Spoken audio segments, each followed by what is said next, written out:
story you want to update if you're cold? Maybe we should do it once I'm dressed. It's been hell. It's been 10 days since we did a legitimate update because, well, I'm back to work and there's not much time to do anything. You're working from home, but... Well, am I? I don't know. Well, you're always at an appointment. It's been awful, and I'm an emotional mess. I think I cry every time I talk about it. The last update we did was the first wound care appointment, so we'll go back to the second wound care appointment where you ended up going from wound care to the ER. Like that. And we waited in the ER for 3 hours. That was just to be able to get into radiology to hopefully get an ultrasound and drain the fluid that was building up. So the problem was your drain fell out too soon. Yes. And then your incision started opening up. So anybody that was like, I hate my drains, I can't wait for them to come out. Enjoy your drains. And if something falls out prematurely, make sure you get it back in. So like when we went over to the ER, like I had to get into interventional radiology. He was going to admit me into the hospital, and then the next day they were going to do the scan because they did a CAT scan with contrast and saw I do have pretty large seroma on my right side that they were able to drain the next day. It's just a flat pocket of fluid. Underneath, like my belly button, all along my incision line. Obviously, that's like a huge ball of fluid. But by the time I got to wound care, like it was pretty hard, and he's like, "Oh, it did grow pretty big." So I ended up being able to go home, and the ER doctor was fabulous. Yeah, I wish I knew his name. they technically, though, didn't do anything that whole night. Other than the CAT scan. But it was my way into IR. Yeah. So they basically made an appointment the next day. Hold on. There's a lot that's happened. So prior to going to wound care that day, like I kept being told, like, you should probably find a plastic surgeon up here. And yeah, so that whole situation. So my doctor said, I don't know this guy, but I know he did take on a patient that got surgery from out of town. Why don't you give him a call? Am I in the screen? Yeah. So she's like, why don't you give him a call? So I call the office. That secretary was so rude. She's like, why did you go to Miami? And I was like, well, first of all, like, finances. It's none of their business. It's none of your business. I mean, technically, finances. you should have been like, are you going to take care of me or not? I don't owe you any explanations. I researched my doctor. My doctor has been following up with me. He's been great. He's just far away. He's just far away. Like, we text, we talk. So there is this stigma, like, long story short. Very big stigma. Like, not only, I mean, you were worried about the stigma from people, like, but there's a stigma of doctors and surgeons in one area about other areas of the country. It's ridiculous. And my surgeon's like, I don't understand where this division came. Like, I'll treat anybody. Anywho, so she's like... They all, like, went to college, right? They all got licenses to practice. They all, like, did the same thing. And the thing is, like, it's not my surgeon. Like, he's been great. Like, my surgery was going fantastic. My recovery. It's my body healing. So it's nobody's fault. So I feel like they're kind of even trying to place blame on him. And I'm like, that's the stigma. That's the point. It is not his fault. Anywho. They're scoffing, basically. Even the wound care doctor, like, the second visit, made some comments, like, asked his age. Like, what does that have anything to do with anything? What's that have to do with his age? Like, his age... Anywho. Because they just want to judge him. They just want to judge people. So this lady's like, you can see the doctor. He will see you. You need to bring $500 cash. What's the $500 get me? Exactly. Just a consult. Just a consult. Just the doctor will throw me a bone and see me for $500 because I went out of town. And I was like, well, I do have a wound care appointment today, like a second wound care appointment. Oh, well, they're not plastic surgeons. And I'm like, yeah, he is. But he is. Like, he's a retired plastic surgeon. Yeah, he's a retired plastic surgeon. Running the wound care center. Yeah, had his own practice for 26 years. He's a plastic surgeon. And then she's like, and none of this is going to be covered by your insurance. I was like, oh, actually, this hospital takes my insurance for this because it's a medical need now. And she's like, don't be surprised when you get all the bills because you got, like, listen, you old hag.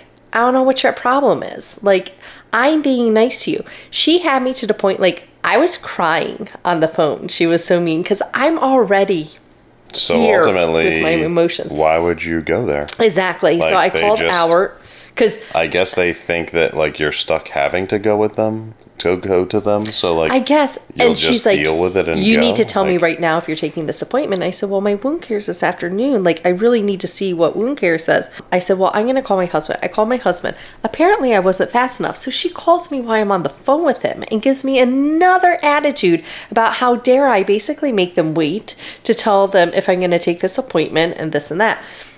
So I call her back finally. I was like, I'm just going to skip the appointment. We only see people on Mondays and Tuesdays. Like, this is not okay. And Peace I'm like, okay. So that was that story. So it's a huge stigma. So just be prepared. Yeah, if you're long distance. Be prepared. I mean, and you said, I think in another video, everyone was from out of state. Oh my gosh. There was nobody like, in that waiting room that was all over the from country. Florida. Yeah. Like even further than us. Yeah, like Massachusetts. So, Texas, it's not, California. it's not it's not an uncommon thing to travel for certain things. I mean, obviously, if you're saving money, there's reasons why people have to travel for all kinds of things. Yeah. And it's not like I just picked a surgeon. Like, I researched him, and he's from this area. So, and again, when this is all over, we'll name names. Yes. And, go through those details of costs and everything. Yeah. So I'm at the ER. They send me over to CAT scan. I had to get a CAT scan with contrast. They saw the huge seroma because there's fluid buildup, tissue fluid buildup, and then there's seromas. Seromas are not good. I ended up being able to go home. The ER doctor, I just wish I had his name. He was so nice. And he's like, I want you to be able to sleep in your own bed. I need to go call over to IR, talk to their doctors, and see if they'll bring you in outpatient. Because here's the thing. I had surgery out of state. So now I'm in an ER. If I'm inpatient, they had to take care of me, right? My fear was if I'm outpatient and I call to get the appointment the next day, they're going to be like, we're not going to see you. We had to make sure that they were going to see me and give me an appointment before I went home. If not, I was just going to get admitted, and then I was a hospital patient. They couldn't deny me. I went to IR the next day. That was a process. So I was thinking, like, oh, they're going to go in? Yeah, it was only an hour procedure. Like, yeah. Well, maybe total hour, but... Yeah, I was like, this is in my thought, like, oh, they do a little ultrasound, they suck some stuff out, they throw a drain in, we're good to go. I don't know what I was thinking. It's like a thing. Like, you go in, like, it's the OR, like, they prep you, like, surgery. Yeah, so the first one was guided. I just said the first one. Stay tuned. The first one was guided ultrasound. They were able to drain 300 cc's out of the right seroma, the one that like started growing super fast. This was just 3 days ago, too. Yes. Just 3 days ago. 3 days ago. By the time we got home, my little bulb was at 50, and I thought, as sick as this sounds, because you hate your drains after a while, I thought, oh, thank you, Jesus, it is at 50. It's going to start draining. I'm going to start feeling better. Next day, 20? Maybe 20. And I'm like, and I look down and I start seeing myself fill back up in that pocket that they just drained. By the next day, like, I'm really not draining anything. I told Albert, I was like, let's try to milk it and like flush it to see if it's clogged. And I was like, I can't wait to see what happens overnight. So I wake up at 4:30 in the morning because I don't sleep anymore because I'm a ball of anxiety. So I don't sleep. So it's 4:30 in the morning. I'm like, I can't wait to see what my drain put out. Maybe Albert cleared it out. Nothing is in the blessed drain in my bulb. And I'm like, you're kidding me. So I just start crying. At 6:30, I finally call IR and leave a blubbering message for them that my drain and my bulb isn't working and blah, blah, blah. Calls me back right at 8 o'clock. And she's like, let's get you in. Let's check it out by ultrasound, this and that. She was fabulous. The IR team is just fabulous. So fast forward, it is now Friday. And I had to go back over to IR, have another procedure where that initial seroma was. It wasn't too bad, but now all the fluid's floating over to the other side and still all on top of my entire incision line, like the front of my incision line.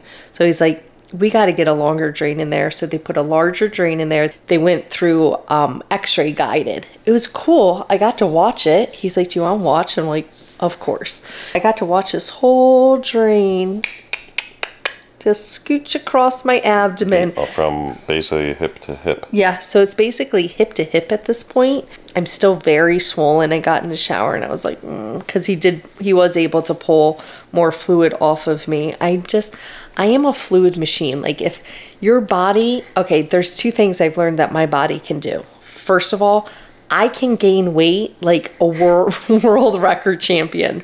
I can make this, it's like serious, it's SEROUS, fluid. It's a type of fluid. Serous? Serous? I don't know. I apparently can make that. Like it's my job. I now have a larger drain, hip to hip in me, because they were going to do 2 drains, one on each side. And the doctor looked at me and he said, I am not putting another hole in that girl. I still have pretty good fibrous tissue coming up in this, or blood clots. Yeah, we call them blood clots, but they're not clots. It's just thicker. Yeah, which they said is good. Fluid. They told me today, they're like, that's actually good because like you want that to start like suctioning together. So what happened, just to get not technical because I'm not a doctor, is when they take this large amount of fat and skin off of you, obviously when they put it down, there's your body and then your top, and it's not here together, so it just, the fluid builds up and pushes it further away. And what has to happen is all that fluid needs to go away so it actually adheres, and scar tissue, like it scars back together and adheres together, and that's what you want. So they said this fibrous stuff that's coming out in the drain is actually good because it's like that material starting to build up to suction together again. It's like getting thicker. Yeah. Like almost like blood coagulating. Yeah. But that's also what's probably clogged the last drain. Yes. So in a nutshell, you're basically back to a month ago. Yes. With 1 drain in. Yes. Trying to drain fluid, but on top of that, you have a huge wound to, manage. I have 3 wounds. So just a little setback. It's nasty. Yeah. So now I'm up to my wet to dry dressings twice a day. What you can potentially experience if you choose to do this. This is an emotional mess. Like, I don't know what's going on with my job. I got these wounds that aren't healing at all. Like the doctor says, oh, they look worse before they get better. Well, damn skipping straight. I've never heard a more accurate thing in my life, because I don't think they're supposed to look this much worse. I feel like wound care is punishing me without the correct procedures that they would do. Even the nurse today said, the nurse practitioner, she's like, it's really not the course of treatment I would do. And she was like consistent. She's like, I want somebody from wound care to come down and see this. And apparently they're closed on Fridays. And she's like, so no one could? No one saw it? But she called him and she's like, you need to call me back. And that's when she said, you need to bump up her dressings more than once a day. And he said, fine, she can do it twice a day. I really feel like I'm being judged. And maybe that's just me being paranoid, but it's seriously how I feel. You never know. Who knows? That's how I feel. I feel like I'm being punished.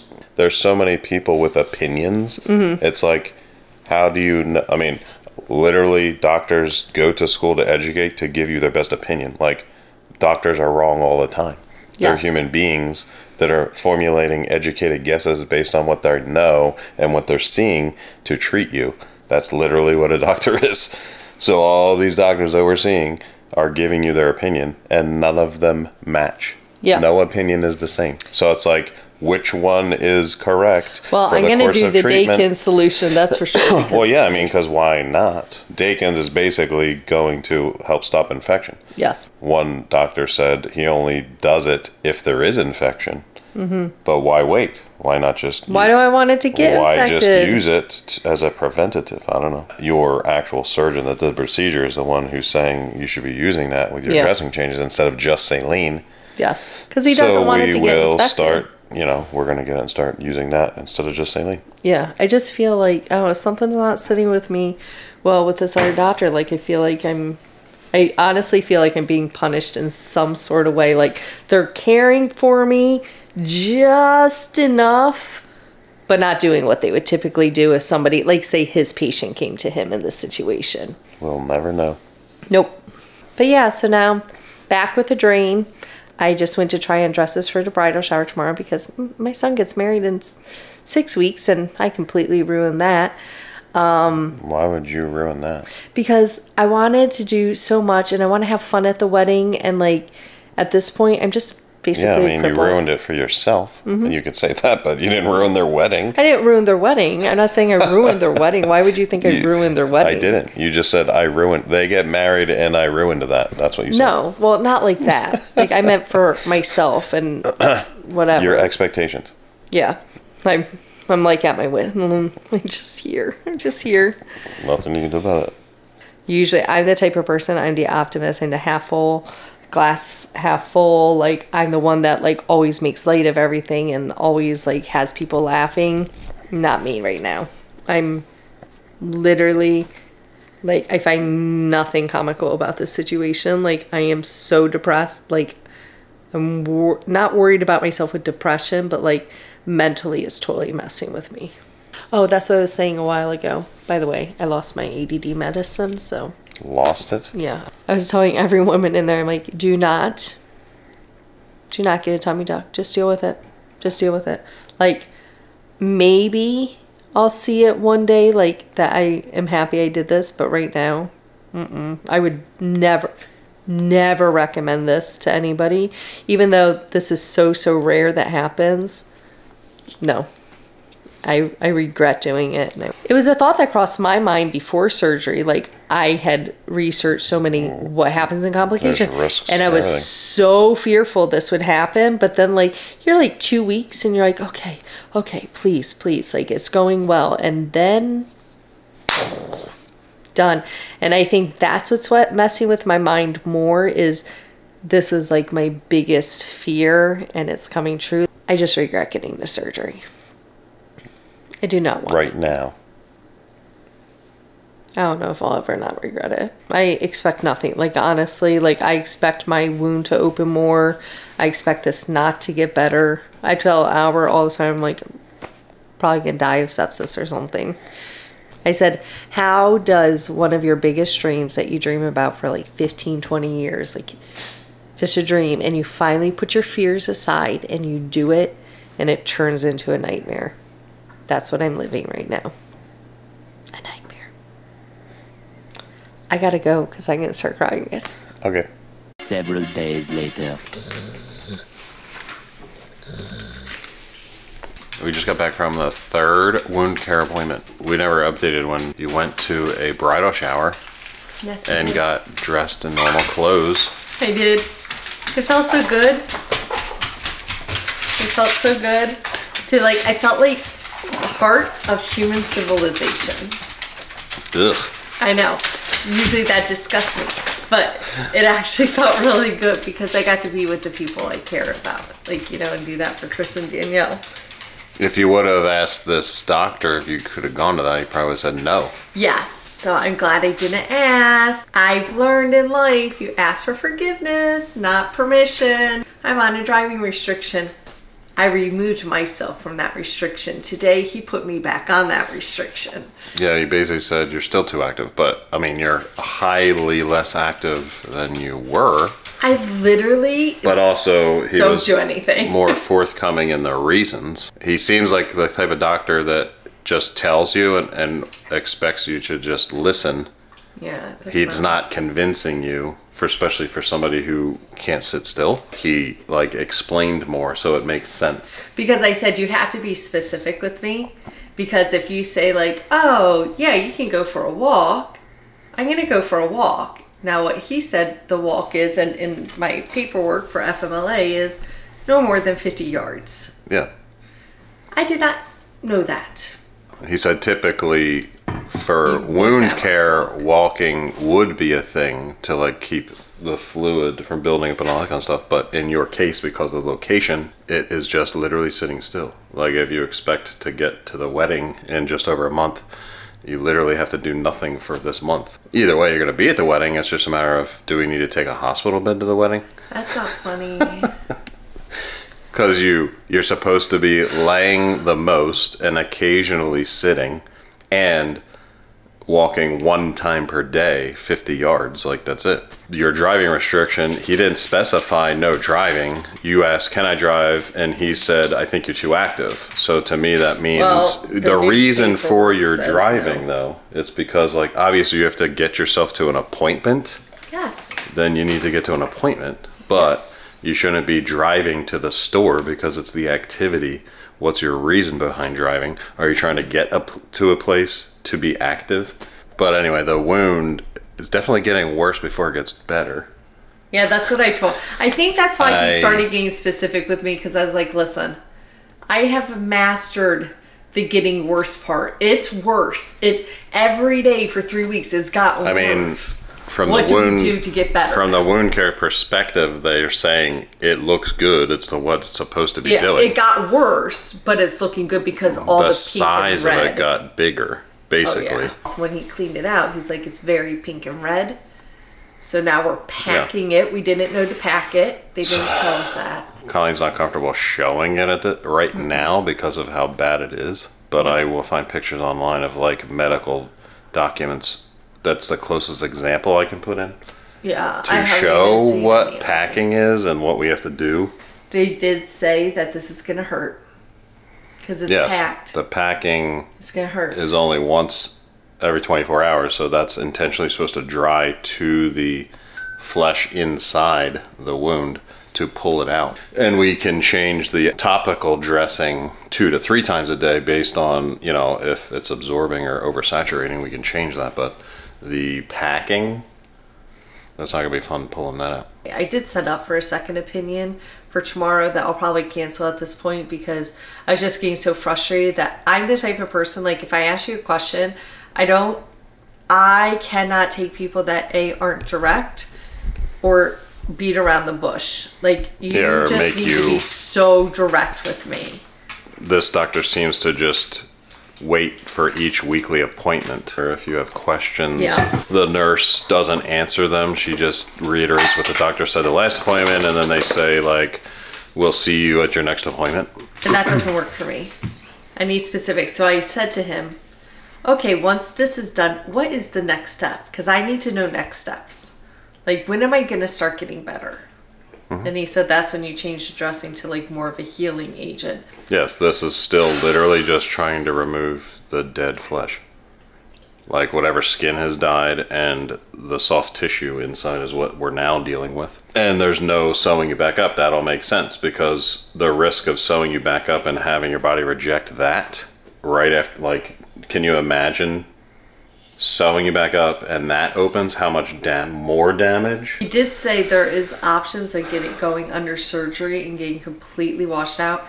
He doesn't feel like I need that. I could do that. He said if I thought you needed it, you'd be admitted to the hospital and there'd be a surgeon doing it like the next day. Yes, because it's, I guess, certain stages it would help increase the healing process, like make it go faster. Gross fact. So I had this one piece like of skin-ish stuff, like just holding together. And I was like, stay strong, dude. Don't break. Like, I don't want the wound to be bigger.